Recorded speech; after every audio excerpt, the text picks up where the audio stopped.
Okay, I'm sure you guys know this song. Maybe you know it like in a different version. Like it's like no Amazing Grace. How sweet the sound that saved a wretched like me. So it was sung by John Newton in the 70s there. I don't know how you know this song. So I want to tell you guys the story behind this song. Even how it starts. Like no, it's like Amazing Grace. How sweet the sound that saved a wretched.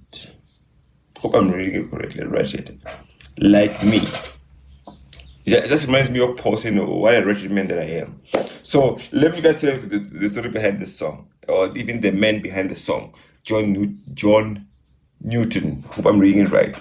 Is basically like he was born in the 80s. No, 80s, in the 70s. Like 70, I think I wrote the wrong number here. 17, born in 1725. I hope I'm right. I think it's a different date, yeah. Born in 1775. So basically, he wasn't born a Christian at all.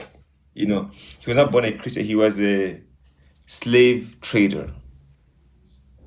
Like I used to say, like I think when I was like reading different articles, I think he was like he was not born again. He wasn't into God.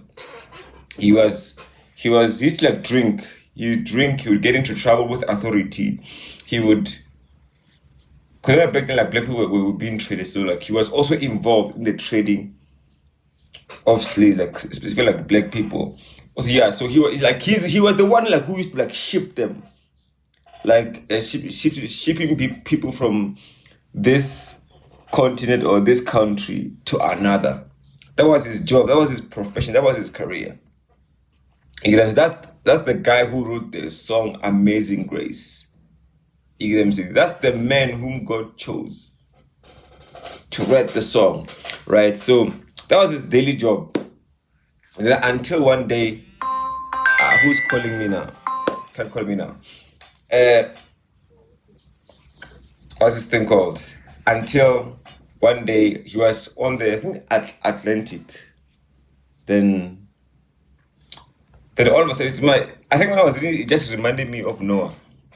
Is it Noah? No, not Noah. Jonah. All of a sudden, look, there was like the storm was too heavy, and it was just chaos in the ship. Well, like more like to the point of death. To the point of death.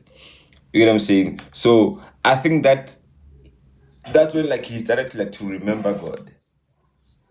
You get what I'm saying? Like he was like his life was in danger because remember when the Bible said how Jesus like calmed the storm. So there was no Jesus there to calm the storm. You get what I'm saying? And he was about to die. Then that's when he cried to God. Say he cried for mercy. You get what I'm saying? That's when he cried for mercy. And by the grace of God, the storm became the wind, the sea, and everything became calm again. And that was basically his turning point in life. Like he was brought close to death. Like it woke him up. Because that's like his turning point in life. The fact that he almost died. You know what I'm saying? The fact that he almost died woke him up. You know what I'm saying? It's almost like Pharaoh. I think Pharaoh. It took him like for him to lose his son or all the firstborns in Israel in Egypt, for him to wake up and say, okay, no, there is God, and became conscious. So that was Isaac. That was not Isaac. John Newton, right? Then I think I said like no, he grew up gradually. He didn't just his life didn't just change instantly. No, like small as he went, like he continued trading. He continued his profession as a slave trader. You get what I'm saying? But slow he changed. So I think around what's this called? Well,